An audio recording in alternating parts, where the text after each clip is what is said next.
Sabi ang kumare ko, ang sipag oh. Ang dami niya ngayon pinamili. Saan ka namili, Mards? Sa palengke lang? Ang dami. Magkano kilo dito sa sa pipino? Ano lang yan? 40. Wow, 40 lang ang kilo ng pipino niya. Ang mura. Ang talong magkano? 50. Mahirapan ka ngayon kakasagot sa akin. Ang dami ko itatanong ha. Ang papaya mo, magkano? Wow, 20 lang ang kilo ng papaya. Tapos ito 30, no?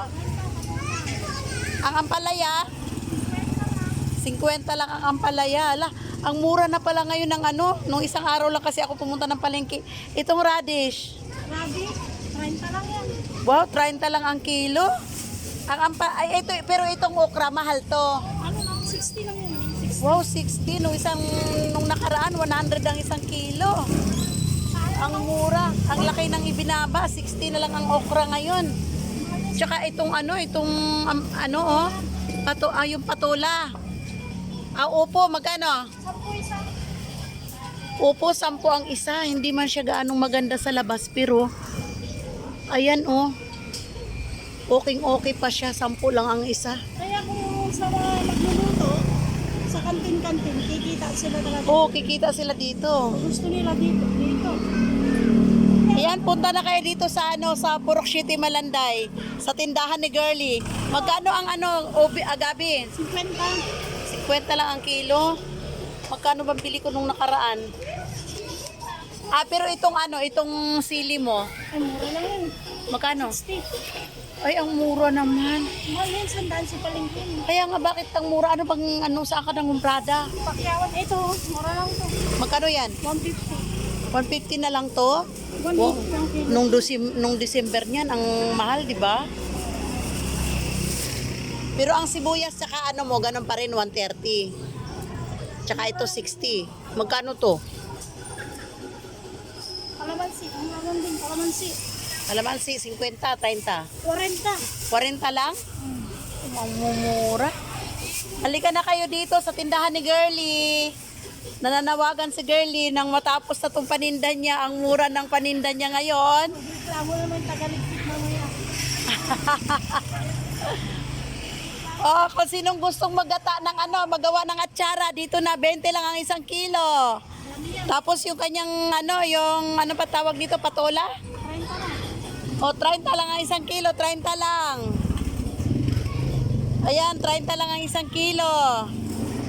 Ang upo, 10-10 lang ang isa, 10-10. Nagyan mo na ng Dito, magkano? 40, 30? 30 lang. 30 na lang, 30. Sinong mahilig magawa ng salad na na hala, ang mumura. Mumura. Ako mag-antay na lang ako ng ng malibre. Ang mumura ng paninda ngayon ni Girlie. Mura pa ngayon yung gulay, Ge? Ito talaga sa palengke, 70 yan. Oh, Ito, 50. Ayun, 30. sa palengke, 'di ba? Sa palengke. Ang binta pa nga yan, 35. Tapos ito, 65 sa palengke yan. Ang galing naman, ang mura ng Pakyaw kasi yung Ito no, isang araw lang 100 to eh. Siguro mga 3 days pa lang. Isang balot yan. Oh, Eh, ngayon 80 na lang. pakyaw kasi yung akin, kaya mura. Ayan, si Maring Girlie, napakasipag. Pakyawan. Kahit 10 asawa, kayang buhayin. Buisit to. Ala, yung itsura ko.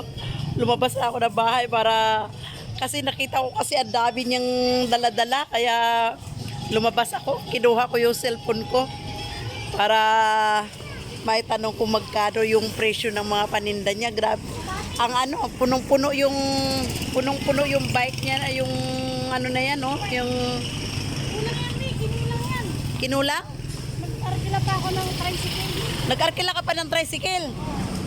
Grabe. Hindi kasi kaya, baka pumutok yung gulong. So ayan lang mga kalungsod, punta na kayo dito kay Girlie's Vegetable store. Ano ba? Ito lang, sa Purok City na. Dito lang sa Purok City, Malanday. Ate, kuha na 80 lang ang kilo ate. Ang palaya, 40 lang. Upo. Opo, 10 lang. So, ayan lang mga kalungsod. Mamaya pa ako bibili ng gulay pagkatapos ko maningil. And bye-bye!